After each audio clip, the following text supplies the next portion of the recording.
فاعوذ باللہ من الشیطان الرجیم بسم اللہ الرحمن الرحیم رب اشرح لی صدری ویسر لی امری واحلل عقدۃ من لسانی یفقہوا قولی۔ السلام علیکم ورحمۃ اللہ وبرکاتہ و مغفرہ۔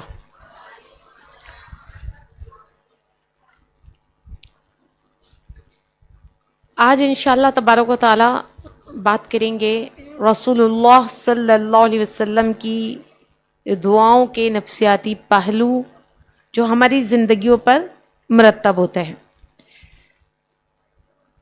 دعا ایک عظیم الشان عبادت ہے۔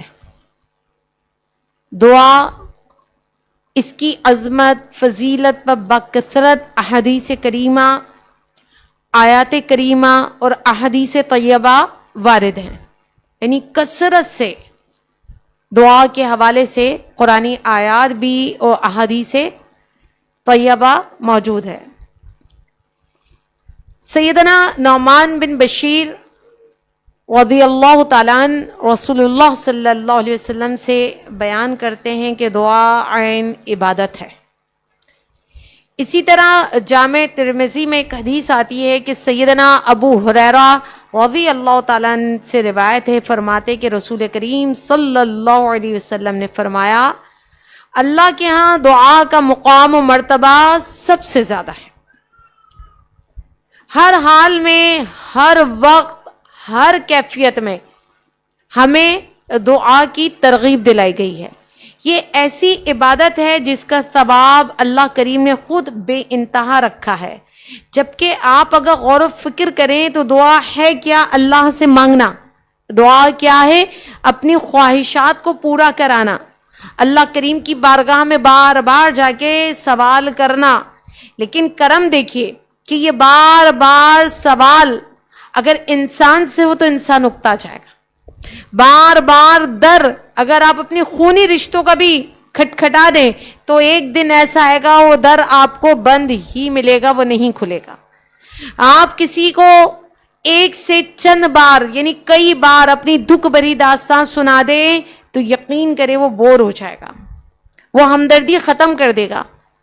اگر آپ بار بار کسی کے سامنے رو لیں تو وہ آپ سے سوال کرتا ہے، بلکہ کہتا ہے، پوچھتا ہے کہ تمہارا رونا کب ختم ہوگا۔ لیکن واحد وحدہ لا شریک کی وہ ذات ہے کہ جتنی بار در کھٹکھٹاؤ اتنی بار در کھولتا ہے، جتنی بار اس کی بارگاہ میں رو ہر آنسو کے قطرے کے بدلے میرے اور آپ کے گناہ معاف فرما دیتا ہے۔ جتنی بار دعا مانگو اپنا قرب عطا کرتا ہے۔ ہر دعا ہمارے گناہ کو مٹاتی چلی جاتی ہے، ہر دعا ہماری آنے والی بلا کو ٹالتی چلی جاتی ہے، ہر دعا ہمارے دکھوں کا مداوا کرتی چلی جاتی ہے، ہر دعا ہمیں تنہائی سے نکالتی چلی جاتی ہے۔ یہ دعا ہی ہے جو مرتے ہوئے شخص کو زندگی دے جاتی ہے۔ یہ دعا ہی ہے کہ قلیل رزق میں برکت عطا کر دیتی ہے۔ یہ دعا ہی ہے کہ قلیل عمر میں بے شمار بڑے بڑے کام کرا دیتی ہے۔ یہ دعا کی برکتیں ہیں جو اللہ کریم نے مجھے اور آپ کو عطا کی ہوئی ہیں، یعنی دعا کا در کھلا ہوا ہے۔ لوگ عبادت کے بعد دعا کرتے ہیں، جب فرض پڑھتے ہیں اس کے بعد دعا مانگتے ہیں، پوری نماز پڑھتے ہیں تو دعا مانگتے ہیں، نوافل پڑھتے ہیں تو دعا مانگتے ہیں، اور دعا کو عبادت کا مقصد قرار دے دیا کہ دعا خود فی نفس ہی عبادت ہے۔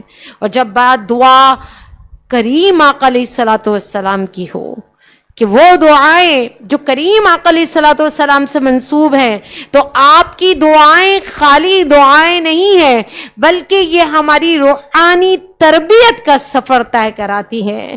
حضور علیہ الصلوۃ والسلام کی دعاؤں میں انسان کی گہری نفسیات پوشیدہ ہے۔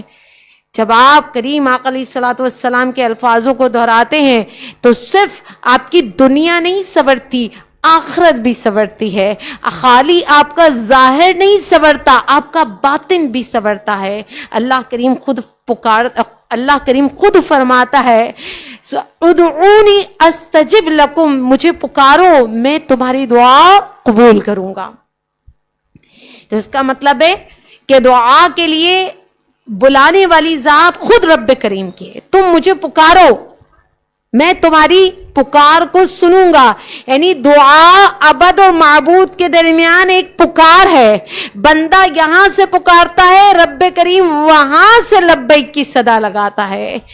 پکارنے والا فرشی ہے، پکار کو سننے والا عرشی ہے. فرش اور عرش میں اتنا لمبا فاصلہ ہے جسے کاؤنٹ نہیں کیا جا سکتا، لیکن دعا وہ وسیلہ ہے کہ فاصلہ نہیں رہتا، مٹ جاتا ہے. دعا وہ نعمت ہے. کریم آقا علیہ الصلوۃ والسلام نے ہمیں زندگی کے ہر مرحلے کی دعا عطا کر دی، ہر کیفیت میں دعا مانگنے کا انداز عطا کیا.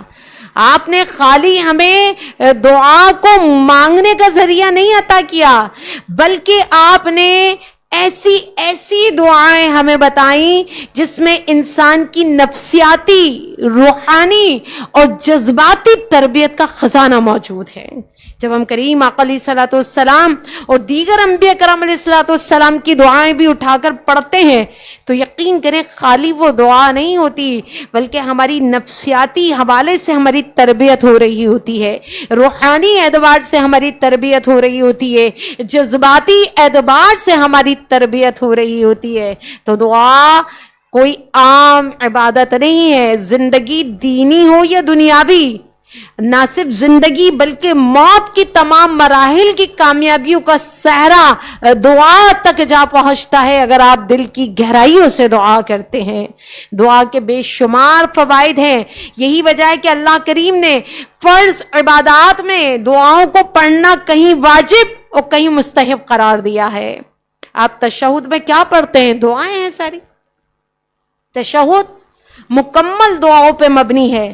اللہ کریم نے ان دعاؤں کا جو سلسلہ رکھا ہے، دعا کو ہمارے لیے جو نعمت بنا کے اتارا ہے، دعا کو جو عبادت کا درجہ قرار دیا ہے، یقین کریں اس کے پیچھے سراسر اللہ کریم کی اپنے بندوں پر رحمت، شفقت، فضل اور احسان نمایاں طور پہ ہمیں نظر آتا ہے.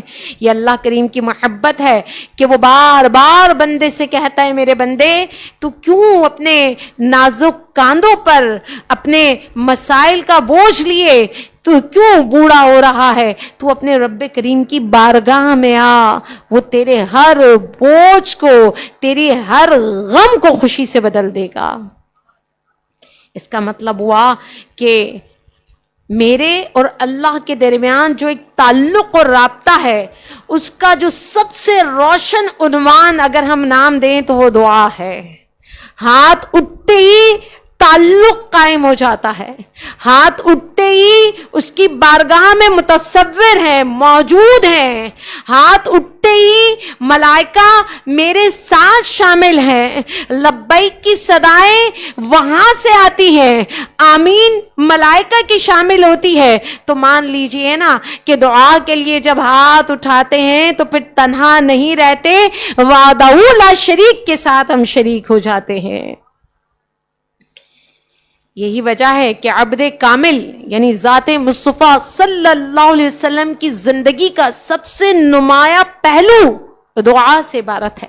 آپ زندگی کے ہر مرحلے میں دعا مانگتے ہوئے نظر آتے ہیں. وہ طائف کا میدان ہو، شعب ابی طالب کی گھاٹی ہو، غزوہ بدر کا جنگ کا میدان ہو، آپ ہر جگہ اپنے رب کی بارگاہ میں سربر سجود اس سے راز و نیاز کرتے ہوئے نظر آتے ہیں. اور تو اور آپ ذرا ادھر بھی تو توجہ دیجئے کہ اللہ کریم نے جو آخری کتاب ہدایت یعنی قرآن مجید اتاری، نازل کی، اس کی ابتدا بھی دعا ہے سورہ فاتحہ، اس کی انتہا بھی دعا ہے سورہ فلق و سورہ ناس. قرآن کی ابتدا بھی دعا ہے، قرآن کی انتہا بھی دعا ہے. یعنی اللہ کریم چاہتا ہے کہ میرا بندہ میرے سامنے مجھے اپنا خالق، اپنا پالنہار مانتے ہوئے میرے سامنے بے بس، لاچار اور بے چارگی کی تصویر بنے، نیاز مند ہو کر آئے اور اپنا وجود میرے سپرد کر دے، خود کو بے بسی کا مجسمہ بنا لے اور پھر مجھ سے مانگے. اسی ہی کا نام دعا ہے. اگر مانگنے والا ان کیفیات و صفات کے ساتھ مانگے گا تو یقین کرے دینے والی ذات وحدہ لا شریک کی ہے جو 70 ماؤں سے زیادہ چاہتا ہے.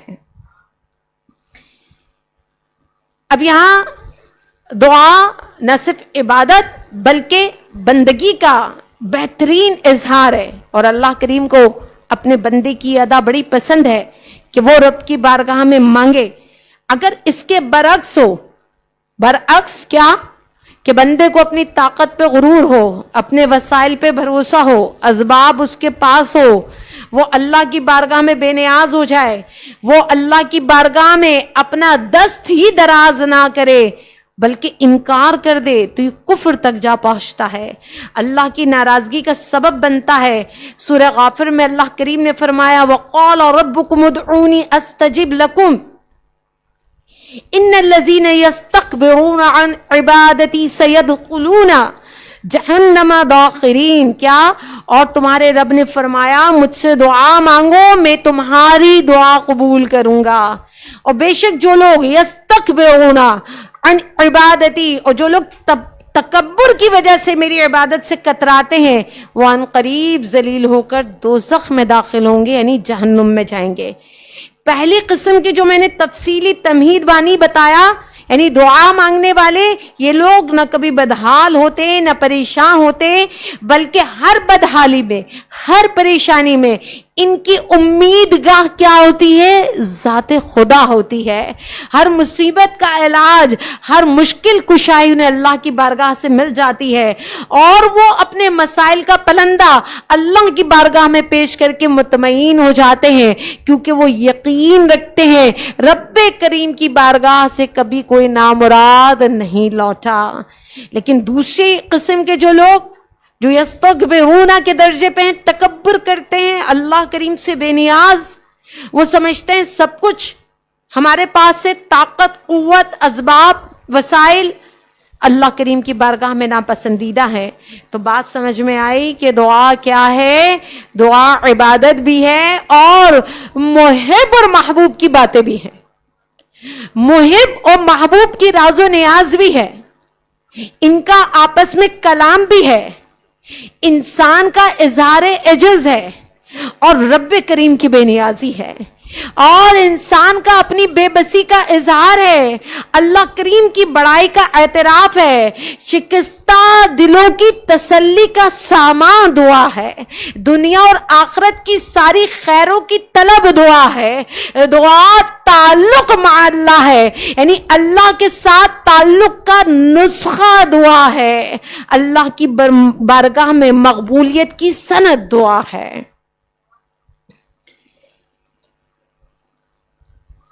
اب دعا جب میں اور آپ مانگتے ہیں تو جتنا میرا تعلق، آپ کا تعلق اللہ سے مضبوط ہوگا، اتنی ہی دعا میں گہرائی ہوگی، اور جب دعا میں گہرائی ہوگی تو اللہ سے تعلق مضبوط ہوگا، اور میں اور آپ معنوی طور پہ، باطنی طور پر اتنے ہی مضبوط ہوں گے، کیونکہ اللہ کریم کے تقرب کے لیے جو بہترین ہتھیار ہے وہ دعا ہے. کریم آقا علیہ الصلوۃ والسلام نے فرمایا الدعاء سلاح المؤمن، دعا مومن کا ہتھیار ہے، وعموم الدین، دین کا ستون ہے، ونور السماوات والارض، زمین و آسمان کا نور ہے. دعا ہمارا ہتھیار بھی ہو گیا، دعا دین کا ستون بھی ہے اور زمین و آسمان کا نور بھی ہے. یعنی دعا کی اہمیت و فضیلت کا اندازہ اس حدیث مبارکہ سے ہو رہا ہے. لیکن افسوس، صد افسوس، ہم اس نعمت خدا بندی سے کتنا محروم ہیں. ہمارا دعاؤں میں دل نہیں لگتا، ہم دعائیں کثرت سے نہیں کرتے، ہم دعا کے لیے وقت نہیں نکالتے، ہم مصلی بچھا کے اللہ کی بارگاہ میں دھرنا نہیں دیتے، ہم بار بار اللہ کی بارگاہ سے نہیں مانگتے, ہم بار بار لوگوں کو جا کے اپنے دکھڑے سنا دیتے ہیں, لیکن اللہ کی بارگاہ میں بیٹھ کر کبھی نہیں روتے. اللہ کریم سے بار بار نہیں کہتے ہم چاہتے کیا ہیں, ہم لوگوں سے جا کر بار بار کہتے ہیں کہ کاش ایسا نہیں ایسا ہو جاتا. لیکن جو دعا تقدیر بدل دے وہاں ہم جانا نہیں چاہتے. جو دعا مجھے اور آپ کو اللہ کا قرب دے جائے, ہم وہ دعا مانگ کہ اللہ کی قربت حاصل نہیں کرنا چاہتے. سورہ بقرہ میں اللہ کریم نے فرمایا اذا سألک عبادی عنی فانی قریب, اور جب میرے بندے سوال کریں میرے بارے میں تو کہو میں بہت قریب ہوں. اجیب دعوت الداعی اذا دعانی, اور ہر پکارنے والے کی پکار کو سنتا ہوں جب کہ وہ مجھے پکارے. سورہ بقرہ میں اللہ کریم نے فرمایا کہ بندے میرے بارے میں سوال کریں تو بتاؤ ان کے انتہائی قریب ہوں, اور جب یہ مجھے دعا کرتے وقت پکارتے ہیں تو میں ان کی دعا قبول کرتا ہوں. دعا بڑی طاقت رکھتی ہے. ترمذی شریف میں حضور اکرم صلی اللہ علیہ وسلم نے فرمایا لا يرد القضاء الا دعا, کوئی چیز قضا کو لوٹا نہیں سکتی, فیصلے کو بدل نہیں سکتی, یعنی قضا اور قدر کے فیصلے کبھی نہیں بدل سکتے علاوہ دعا کے. یعنی دعا قضا اور قدر کے فیصلے بھی بدل دیتی ہے. لیکن یاد رکھیے دعا الفاظ کی تکرار کا نام نہیں ہے.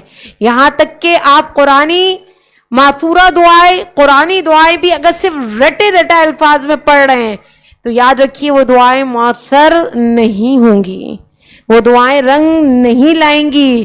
اگر اللہ کے نظام قضا کو بدلنا ہے, اللہ کے فیصلے کو بدلوانا ہے, تو یاد رکھیے دعا وہ ہونی چاہیے جو سینے کو چیر دے, جو آنکھوں کو رلا دے, جو ہمارے ہر عضو کے روئے کو کھڑا کر دے.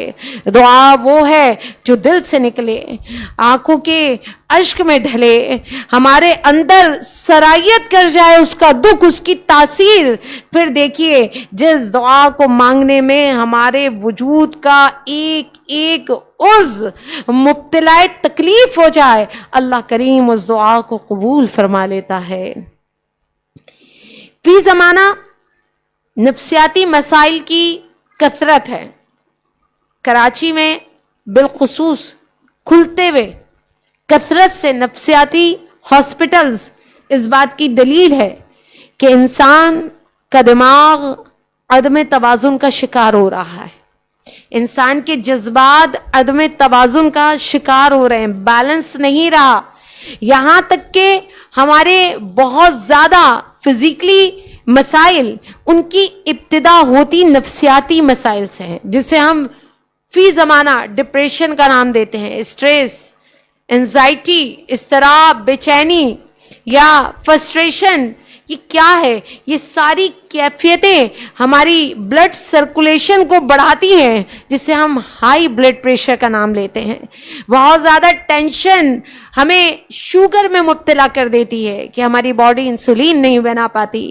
اسی طرح بہت زیادہ چبھن, تکلیف, یعنی کسی شے کی تکلیف, کسی چیز کی چبھن جو ہم کسی سے کہہ نہ سکے, ہمارے لنگز کو تباہ کر دیتی ہے, ہمارے پھیپڑوں کا ہمیں مریض بنا جاتی ہے.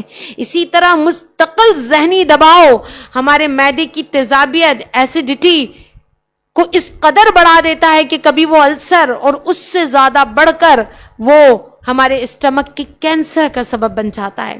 یعنی کہنا یہ چاہ رہی ہوں کہ طرح طرح کے وساوس, طرح طرح کی بے چینیاں, اضطرابیت, پریشانیاں, ذہنی دباؤ ہمارے جسم کے ایک ایک فنکشن کو تباہ کرتی چلی جاتی ہے.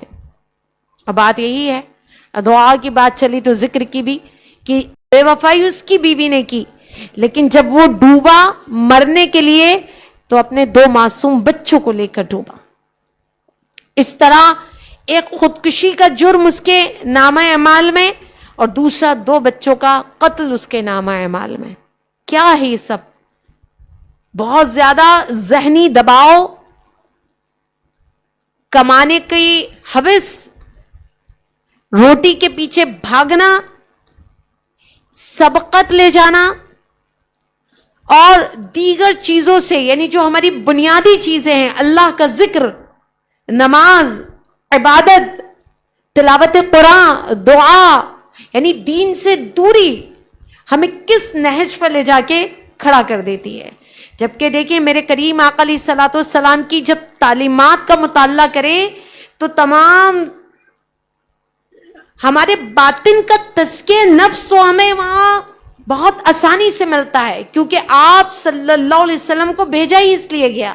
لیکن اس کے ساتھ ساتھ ہمارے ظاہری امراض کے حوالے سے بھی کریم آقا علیہ الصلوۃ والسلام نے ہماری رہنمائی کی ہے، لیکن ہم توجہ ہی نہیں دیتے.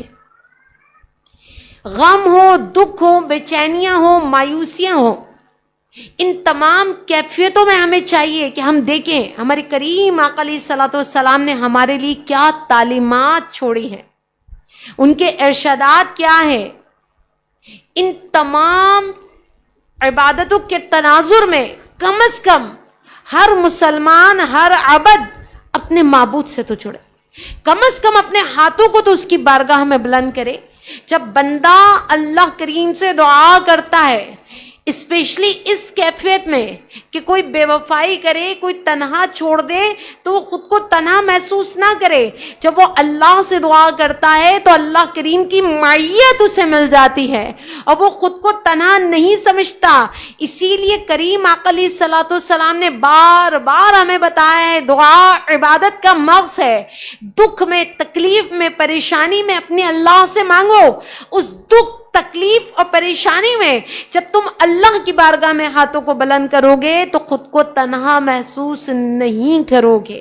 اور پھر کیا ہوتا ہے، نفسیات ہمیں بتاتی ہے کہ جب ہم ہاتھوں کو بلند کر کے اللہ سے دعا کرتے ہیں تو ہمارے دل کو قرار آتا ہے کہ کسی نے ہماری پکار سنی ہے، کسی نے ہمارا دکھ سنا ہے، کوئی ہے جو ہماری تکلیف سے واقف ہے، کوئی ہے جو ہمارے بہتے اشکوں پہ نظر رکھتا ہے.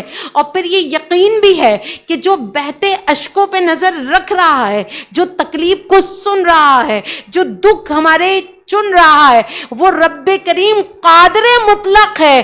کن فرمائے گا اور فیکون ہو جائے گا، دکھ مٹ جائے گا، غم دور ہو جائے گا، پریشانی دور ہو جائے گی. لیکن یہ یقین لانا پڑے گا کہ ہر دکھ، تکلیف، پریشانی میں ہمیں کیا کرنا ہے، دعا کی طرف راغب ہونا ہے. اس طرح اللہ سے تعلق قائم ہوگا اور احساس تنہائی ختم ہوگا. یہی نہیں، جب ایک تعلق بنا کے آپ دعا کریں گے تو آپ کا جو ذہنی دباؤ ہے، آپ جو مینٹلی طور پر انتہائی اسٹریس کا شکار ہے، وہ آہستہ آہستہ آسانی کی طرف جائے گا. آپ کی انزائٹی، آپ کا ڈپریشن، آپ کا فرسٹریشن کمی کی طرف جائے گا، کیونکہ آپ کے دل کو یہ تسلی ملے گی کہ انشاءاللہ اس کی بارگاہ میں مسئلہ رکھ دیا جہاں مسئلہ نہیں رہتا. یعنی دعا کے ذریعے ہم اپنے ذہنی دباؤ کو ختم کر سکتے ہیں. یہی وجہ ہے کہ کریم آقا علیہ الصلوۃ والسلام نے ہر اس چیز سے پناہ مانگنے کا ہمیں حکم دیا جو آپ کو اور مجھے ذہنی دباؤ کا شکار کر کے ڈپریشن میں، فرسٹریشن میں، اینزائٹی میں اگر مبتلا کرے. آپ نے پہلے ہی ہمیں تلقین کی کہ دعا کیا کرو، اللہم انی اعوذ بک من الہم والحزن والعجز والکسل والبخل والجبن وضلع الدین وغلبۃ الرجال. اے اللہ میں تیری پناہ مانگتا ہوں غم سے، رنج سے، عجز سے، سستی سے، بخل سے، بزدلی سے، قرض کے بوجھ سے اور لوگوں کے غلبے سے. دعا کس قدر جامع ہے، ہر وہ چیز جو ہمیں ڈپریشن کی طرف لے کر جائے گی اس دعا میں موجود ہے. ہر نماز کے بعد پڑھنے کا حکم بھی ہے، لیکن ہم نہیں پڑھتے. ہم نہیں پڑھتے. غم سے کیا، من الہم والحزن، غم سے، رنج سے، عجز والکسل، عجز سے اور سستی سے، بخل سے، قرضے سے، اور لوگ مجھ پہ غلبہ پا جائیں. ہوتا ہے نا، لوگ ہمیں کمزور سمجھ کے دباتے ہیں. تو ہر وہ کیفیت انسان کی، ہر وہ مرحلہ جس پر آ کر انسان ڈپریشن کا شکار ہوگا، کریم آقا علیہ الصلوۃ والسلام نے پہلے ہی اس کمپلیکس کو دور کرنے اور ان نیگیٹو تھاٹ سے بچنے کے لیے آپ کو اور مجھے دعا عطا کر دی. لیکن اس دعا کو پڑھیں تو صحیح. کہا نا ہر دعا میں ایک نفسیاتی پہلو گہرائی کے ساتھ معجزن ہے. دعا یہ خالی دعا نہیں ہے، دعائے رسول صلی اللہ علیہ وسلم ہماری تربیت بھی کر رہی ہے. خوف کا عالم ہو، کسی بھی اندھیرا ہو، تنہائی ہو، غیر متوقع حالات ہو، ڈرنا نہیں ہے. اللہ کریم کے محبوب صلی اللہ علیہ وسلم نے فرمایا پڑھو بسم اللہ الذی لا یضر مع اسمہ شیء فی الارض ولا فی السماء وہو السمیع العلیم. پڑھتے ہیں اس اللہ کے نام کے ساتھ جس کے نام کے ساتھ زمین و آسمان میں کوئی چیز نقصان ہی نہیں پہنچا سکتی، اور وہ خوب سننے والا ہے اور جاننے والا. کتنا اطمینان ہے. کھانے سے پہلے پڑھ لیجئے، کھائی بھی چیز نقصان نہیں پہنچائے گی. کہیں پر آپ خوف زدہ ہیں، آپ یہی پڑھیں کہ جب تک میرے رب کا حکم نہ ہو کوئی چیز مجھے نقصان نہیں پہنچا سکتی. آپ کا یقین بڑھے گا. خوف کیا ہے؟ یقین آپ کے اندر نہ ہونے کا نام خوف ہے. حقائق کو جان لینا، حقائق کو مان لینا آپ کے اندر کے خوف کو ختم کر دے گا. کریم آقا علیہ الصلوۃ والسلام نے قدم قدم پر ہماری رہنمائی کی کہ دیکھو جب تم خوفزدہ ہو تو تمہیں اعتماد چاہیے، اور جب تم خود کو عریاں سمجھو تو تمہیں تحفظ چاہیے. تو بس تم پھر یہ دعا پڑھو بسم اللہ الذی لا یضر مع اسمہ. پڑھتے ہیں ہم؟ بالکل نہیں پڑھتے. پڑھنے کا ہمیں خیال ہی نہیں آتا. سینکڑوں معاملات ہیں، غصہ آ رہا ہے، غصہ پینے والے ویسے بھی اللہ کے دوست ہیں، اللہ کریم بڑا پسند فرماتا ہے، لیکن فرمایا یہ بھی پڑھو غصے کے وقت اعوذ باللہ من الشیطان الرجیم. بیٹھے ہو تو کھڑے ہو جاؤ، باوضو ہو جاؤ، تاکہ غصے کی حالت میں کوئی غلط فیصلہ نہ کر ڈالو، کوئی غلط معاملہ نہ کر ڈالو. فرمایا آپ نے اللہم اغفر لی ذنبی واذہب غیظ قلبی واجرنی من الشیطان. کیا اے اللہ میرے گناہ بخش دے، میرے دل کے غصے کو ختم فرما. کیا اللہم اغفر لی، میرے گناہ بخش دے، واذہب غیظ قلبی، میرے دل کے غصے کو ختم فرما، واجرنی من الشیطان، اور مجھے شیطان کے شر سے پناہ عطا فرما. کیا غصے کے وقت ہمارے ذہن میں آتا ہے ہم دعا پڑھ کے اپنے غصے کو ختم کریں؟ یہ کراچی میں اس وقت سب سے زیادہ مرڈر کس لیے ہو رہے ہیں؟ خونی رشتوں میں. ماں سے پیسے مانگے، ماں نے نہیں دیے، سر پھاڑ دیا، ماں مر گئی. بیٹے نے باپ کو بھی مار دیا، بھائی کو بھی مار دیا، ماں کو بھی مار دیا. روز کی خبریں ہیں ایک جیسی. ابھی حال ہی میں خبر، بہن نے روٹی تاخیر سے بنائی، MBBS کر رہی تھی وہ، بھائی نے اسے قتل کر دیا. ماں قتل ہو رہی ہے غصے میں، باپ قتل ہو رہا ہے غصے میں. پہلے تو سنتے تھے خالی بیویاں ہی قتل ہوتی ہیں غصے میں، اب تو غصہ اتنا بے قابو ہے کہ ماں باپ بہن بھائی بھی نہیں چھوٹ رہے. ابھی حال ہی میں 4 بھائی باہر سے پڑھ کر آئے. یہاں کوئی زمینی معاملات پہ کوئی ان کا جھگڑا تھا، لیکن سالوں پرانا تھا، بھول گئے.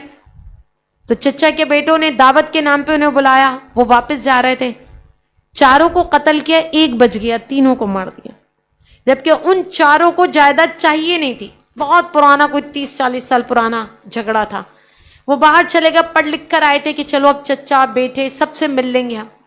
انہیں خبر ہی نہیں کہ سالوں سے ہمارے چچا زاد بھائی دل میں بغض رکھے ہوئے. اب وہ واپس باہر لوٹ رہے تھے تو دعوت کے نام پہ بلایا، قتل چاروں کو کرنا چاہا، قتل 3 ہو گئے. انسانی زندگی، انسانی خون اتنا عرضہ ہو گیا. ایک انسان کا قتل پوری انسانیت کا قتل ہے. ہم کیا جا کے غزہ میں جا کے اسرائیلیوں کو ماریں گے؟ ہم بس اتنا ہی چنگاڑ سکتے ہیں کہ گھر میں اپنے بے ضرر لوگوں کو قتل کر رہے ہیں. لیکن آپ نے کیوں، اب سمجھ میں آ رہا ہے غصے سے بچنے کے لیے اتنی حکمت ہے کہ وضو کر لو، جگہ چھوڑ دو، بیٹھے ہو تو کھڑے ہو جاؤ، اپنی حیت بدل لو، دعائیں پڑھو، اللہ سے پناہ مانگو. غصہ شروع حماقت پہ ہو، ختم ندامت میں ہوتا ہے. لیکن یہ جو غصے میں آپ قتل کر رہے ہیں، غصے میں معاملات، تو آپ کا غصہ سامنے والے کی تو زندگی کے خاتمے کا سبب ہے ہی، لیکن بچہ آپ کے پاس بھی کچھ نہیں. جس روٹی پر آپ نے بہن کو قتل کیا، اب جیل کی روٹی آپ کو وقت پہ مل جائے گی، تازہ مل جائے گی. چلیے یہ بات تو اسے نہیں آ سکے گی سمجھ میں کہ بہن جیسا رشتہ کیا دوبارہ ملے گا، لیکن بات ہم روٹی پہ ہی کر لیں تو کیا وہ روٹی جو بہن تاخیر سے دے رہی تھی اب ساری زندگی جیل کی روٹی کھانی پڑے گی، وہ مل جائے گی وقت پر؟ کیا اسی محبت سے ملے گی جتنی محبت سے ماں یا بہن یا بیوی بنا کر دیتی ہے؟ یعنی ایسا بھی کیا غصہ کہ انسان بے قابو ہو جائے؟ وجہ وہی ہے کہ ہم نے دعاؤں سے بھی دامن، ایک تو ہدایت کے لیے کتاب ہدایت نہیں اٹھاتے، تربیت کے لیے تربیت والی کتاب نہیں اٹھاتے، بے ہنگم زندگی گزار رہے ہیں، پھر ایسے ایسے سانحات کا ہم شکار ہیں کہ انسان خود پریشان ہے۔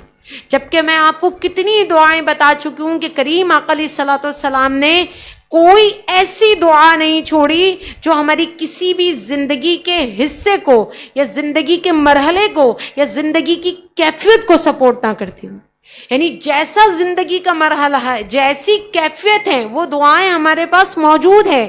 ارے زندگی کا بڑا فیصلہ کرنا ہے اور آپ کی اضطرابی کیفیت ہے، میں کروں یا نہ کروں، اس پر بھی کریم آقا علیہ الصلوۃ والسلام نے آپ کو اور مجھے استخارے کی دعا عطا کر دی کہ پڑھو یہ دعا کہ اللہ بے شک میں تجھ سے تیرے علم کے ساتھ بھلائی طلب کرتا ہوں۔ جملہ دیکھیں کتنا خوبصورت ہے، میں تجھ سے تیرے علم کے ساتھ بھلائی طلب کرتا ہوں اور تجھ سے تیری قدرت کے ساتھ طاقت طلب کرتا ہوں۔ یعنی قدرت تیری ہے، طاقت تو مجھے عطا کر، میں طلب کرتا ہوں۔ میں تجھ سے تیرے فضل عظیم کا سوال کرتا ہوں کیونکہ تو قدرت رکھتا ہے، میں قدرت نہیں رکھتا۔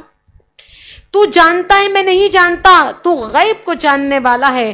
اے اللہ اگر تو جانتا ہے کہ بے شک یہ کام میرے لیے، میرے دین، میرے معاش اور میرے انجام کار یعنی میرا خاتمہ کیا ہونا ہے اس کے لحاظ سے اگر بہتر ہے تو میرے حق میں بہتر فیصلہ کر دے اور یہ کام آسان کر دے اور پھر اس میں برکت بھی ڈال دے۔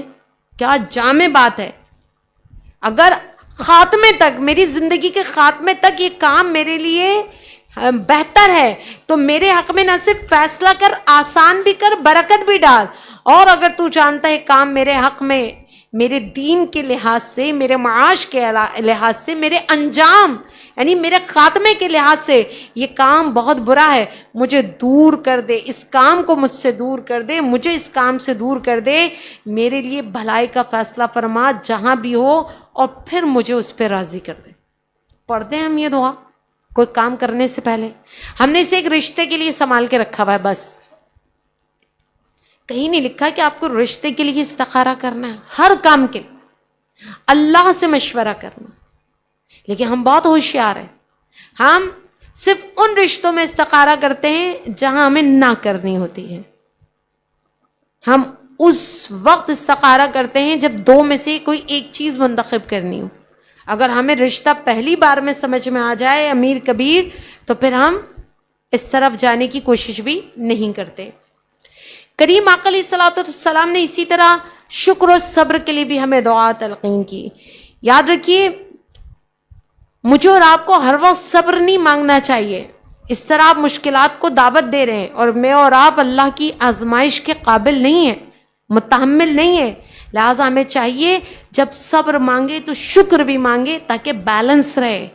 میری اور آپ کی طاقت نہیں ہے کہ ہم اللہ سے خالی صبر مانگتے رہے۔ یہاں بھی کریم آقا علیہ الصلوۃ والسلام نے فرمایا رب اجعلنی لک شکارا لک ذکارا لک رحابا لک مطیعا، اے اللہ مجھے اپنا خوب شکر کرنے والا بنا، تیرا خوب ذکر کرنے والا بنا، تجھ سے زیادہ ڈرنے والا بنا، تیرا اطاعت گزار بنا، تیرے حضور جھکنے والا بنا، نرم دل بنا، تیری بارگاہ میں بار بار رجوع کرنے والا بنا۔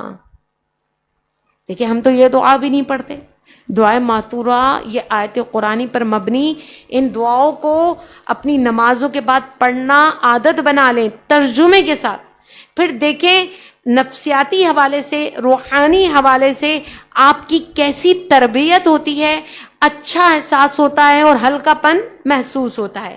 اسی طرح حضور علیہ الصلوۃ والسلام نے ہمیں قناعت پسند ہونے کا حکم بھی دیا ہے کہ اپنی چادر سے زیادہ پاؤں مت پھیلاؤ۔ لیکن انسان کا کیا ہے کہ اللہ کریم اسے جتنا بھی عطا کر دے وہ مطمئن نہیں ہوتا۔ اسی لیے حدیث مبارکہ میں آیا تھا نا کہ انسان کو اگر ایک سونے کی وادی مل جائے تب بھی اس کا پیٹ نہیں بھرے گا، وہ چاہے گا ایسی اور 2 سونے کی وادیاں ہوں، اس کا پیٹ صرف کیا بھر سکتی ہے؟ مٹی بھرے گی۔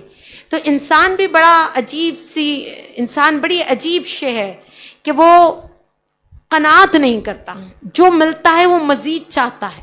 2 کو 4 بناتا ہے، 4 کو 8، 8 کو 16، 16 کو 32، پھر اسے ڈبل کرنا چاہتا ہے، اور کیا ساری عمر وہ اسی مال کمانے میں، اسٹیٹس بنانے میں، اپنی صلاحیتوں کو غلط جگہ استعمال کرنے میں گزار دیتا ہے، اور جب بڑھاپا آتا ہے تو پتہ چلتا ہے کہ جو مال کمایا وہ اولاد کا ہو گیا، جو گھر بنایا وہ بھی اولاد کا ہے۔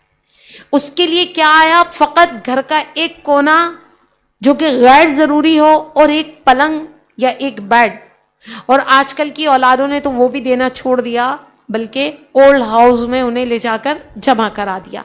تو انسان اس وقت بڑی مایوسی کا شکار ہوتا ہے۔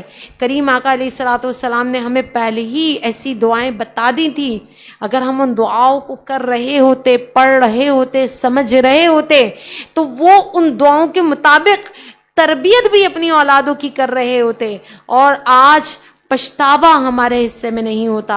اور جو کریم آقا علیہ الصلوۃ والسلام نے فرمایا وہ کیا؟ اللہم اغفر لی ذنبی، اے اللہ میرے گناہوں کو معاف فرما، ووسع لی خلقی، اور میرے اخلاق کو وسیع کر دے، وطیب لی کسبی، میری روزی کو پاک کر دے، وقنعنی بما رزقتنی، جو تو نے مجھے عطا کیا اس پہ قناعت عطا کر دے۔ پھر ولا تذہب قلبی الی شیء صرفتہ عنی، اور جو چیز تو نے مجھ سے پھیر دی، مجھ سے لوٹا دی، اے اللہ میرے دل کو بھی اس سے پھیر دے۔ یعنی لا حاصل کی طلب میں عمر نہ گواؤں۔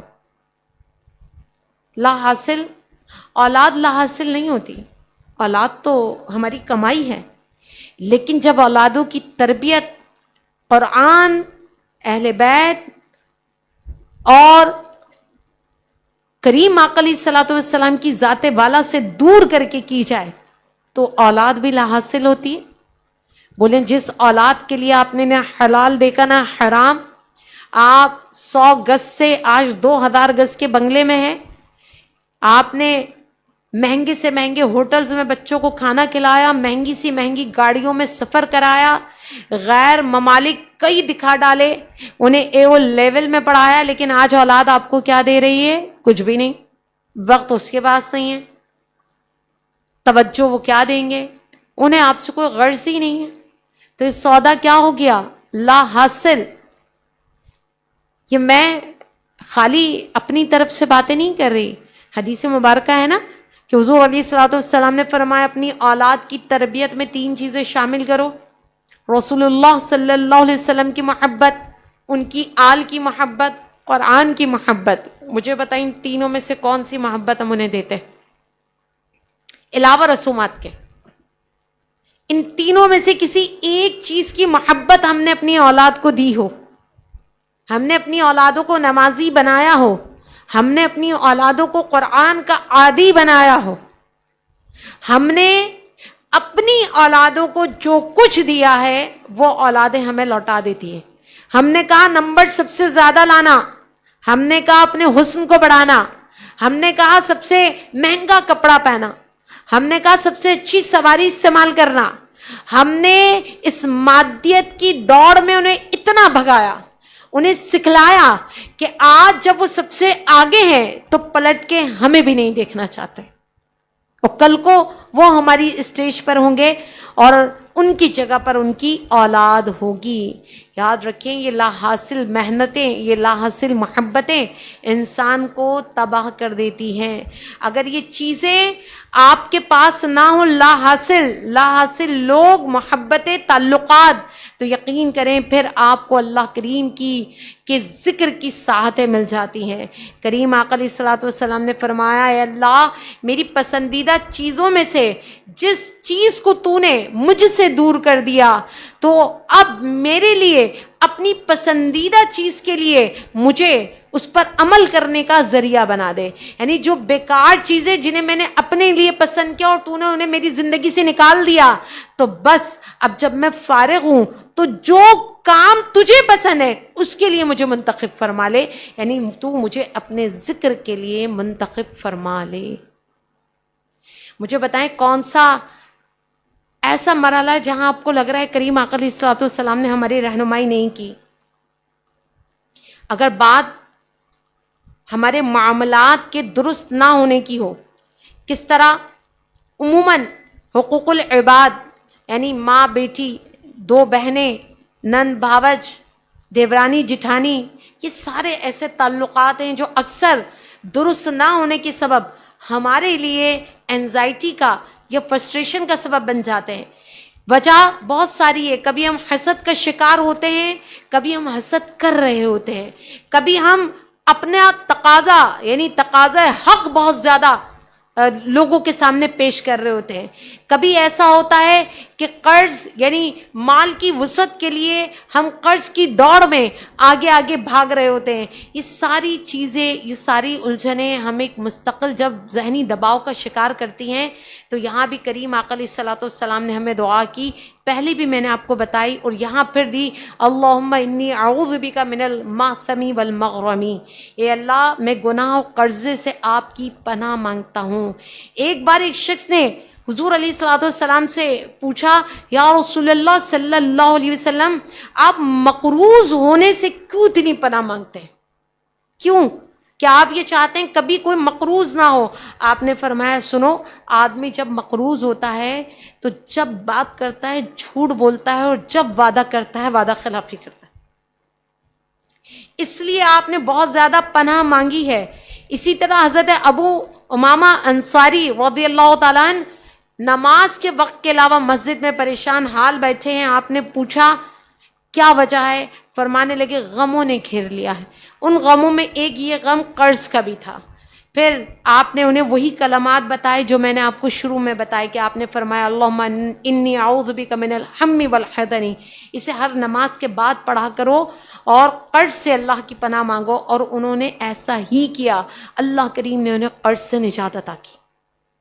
یہ ساری چیزیں پناہ مانگنے والی اگر ہم اپنی روزانہ کی دعاؤں میں شامل کر لیں تو ہماری تربیت کا بھی سامان شروع ہو جائے گا. جب ہم کسی چیز سے پناہ مانگ رہے ہوں گے تو ہمیں اندازہ ہوگا یہ چیز اپنے اندر کتنی خرابی رکھتی ہے, اور جب ہم کسی چیز کا سوال کر رہے ہوں گے تو ہمیں پتہ ہوگا یہ چیز اپنے اندر کتنی نفع بخش ہے, جبھی تو ہم اللہ سے سوال کر رہے ہیں. اسی لیے کریم آقا علیہ الصلوۃ والسلام کی جامع ترین دعاؤں میں عافیت بہت بار مانگی گئی, بار بار عافیت مانگنے کی ہدایت کی گئی. ایک بار آپ کے چچا حضرت عباس رضی اللہ تعالیٰ عنہ نے حضور علیہ الصلوۃ والسلام سے فرمایا کہ بتاؤ جب میں اللہ سے مانگوں تو کیا مانگوں؟ آپ نے فرمایا تم اللہ سے عافیت مانگو. کچھ دن گزر گئے, پھر آ گئے آپ کی بارگاہ میں, کہنے لگے کہ بتاؤ اے اللہ کے رسول صلی اللہ علیہ وسلم, جب بھی میں اللہ سے مانگوں تو کیا مانگوں؟ آپ نے فرمایا چچا جان اللہ سے دنیا اور آخرت میں عافیت مانگا کرو.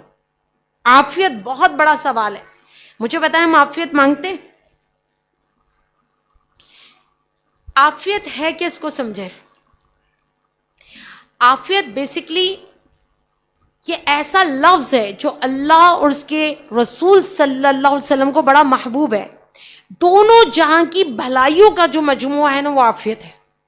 یعنی یہاں بھی وہاں بھی صحت سلامتی, یعنی اس دنیا میں صحت اور کسی کا بھی پریشر نہ ہونا, دیگر معاملات نہ ہونا, اور آخرت میں اللہ کی بارگاہ میں سرخرو ہونا. یہی وجہ ہے کہ عافیت کے بارے میں بار بار ہمیں حکم دیا گیا ہے کہ اللہ کریم سے عافیت کا سوال کرو. مجھے بتائیں میں اور آپ کرتے ہیں؟ سوال ہے میرا.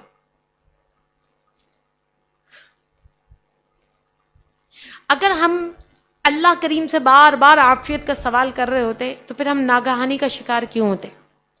اچھا خاصا پکنک منانے گئے لیکن حادثے کا شکار ہو. پکنک منانے انسان کیوں جاتا ہے؟ کہ وہ فریش ہو جائے, وہ تھوڑی دیر زندگی کے معاملات سے آزاد ہو جائے, اس کے جو اعصاب کا اور دماغ کا جو تناؤ ہے وہ ختم ہو جائے. مل بیٹھ جائے پورا خاندان ایک جگہ. لیکن ہوتا کیا ہے, منانے گئے تھے خود کو پکنک اور فریش کرنے, کیا ہوا, پورے کے پورے خاندان سیلابی ریلے میں. یہ برحق ہے کہ ان کی موت ایسی لکھی تھی. عافیت کا بھی تو سوال ہونا چاہیے. اس قدر ناگہانی حادثات ہمیں اس طرف متوجہ کر رہے ہیں کہ اللہ کریم کی رسی کو مضبوطی سے پکڑ لیں.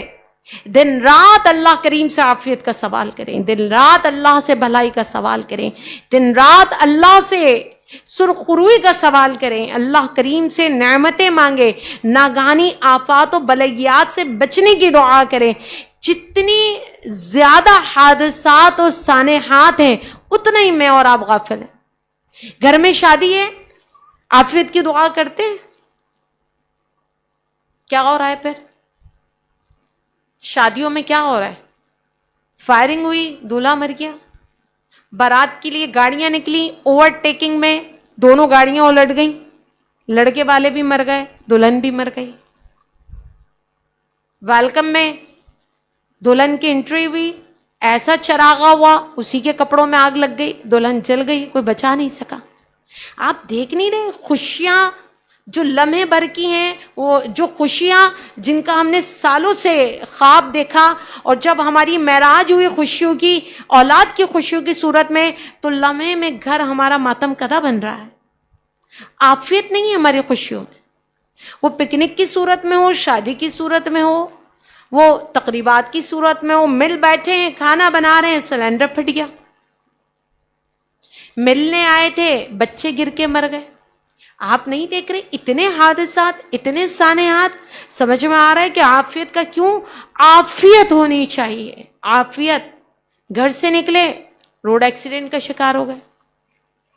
ابھی 3 دن پہلے میں نے پڑھا سوشل میڈیا پہ کہ 17-18 سال کا بچہ ہے, جم سے آیا, ایکسرسائز وغیرہ کر کے سو گیا, تھکا ہوا تھا, صبح تک نہیں اٹھا تو گھر والوں نے دیکھا تو اس 18 سال کے بچے کو اٹیک ہوا تھا, ایکسپائر. اور آپ کے اور میرے مشاہدے میں ہے کہ کم عمری کی اموات میں کثرت سے اضافہ ہو گیا, اور لوگ ایسے مر رہے ہیں کہ مرنا کوئی عام ہو گئی بات, کہ سن کر ہم مضطرب بھی نہیں ہوتے. تو سوچئے تو صحیح, عافیت کا ہمیں کیوں کہا گیا؟ یہاں تک کہ اذان اور اقامت کے درمیان میں جو دعا مانگی آتی ہے قبول ہوتی ہے. جب ایک صحابی نے آپ سے اس وقت کے لیے بھی پوچھا نا کہ یا رسول اللہ صلی اللہ علیہ وسلم اس وقت میں کیا دعا کروں اذان اور اقامت کے درمیان, آپ نے فرمایا عافیت کی دعا کرو, عافیت کی. اللہ کے نزدیک عافیت سے بڑھ کر کوئی پسندیدہ شے نہیں ہے جو مانگی جائے. ہماری دعاؤں میں عافیت ہے کب؟ تو یہی وجہ ہے ہمارے معاملات میں بھی اب عافیت نہیں ہے. معاملہ خوشیوں کا کرتے ہیں اور ملتا کیا ہے ہمیں؟ غم. پیسہ جمع خوشیوں کے لیے کرتے ہیں, لگ جاتا ہے وہ غموں اور دکھوں پر. ہماری خوشیاں ادھوری کی ادھوری رہ جاتی ہیں. عافیت کے مزید اہمیت پر اس دعا کو دیکھ لیجئے کہ کریم آقا علیہ الصلوۃ والسلام نے فرمایا دعا مانگا کرو, دعا. اللہم عافنی فی بدنی, اللہم عافنی فی سمعی, اللہم عافنی فی بصری, لا الہ الا انت. اے اللہ میرے بدن کو عافیت دے, میرے کانوں کو عافیت دے, میری آنکھوں کو عافیت دے, تیرے سوا کوئی عبادت کے لائق نہیں.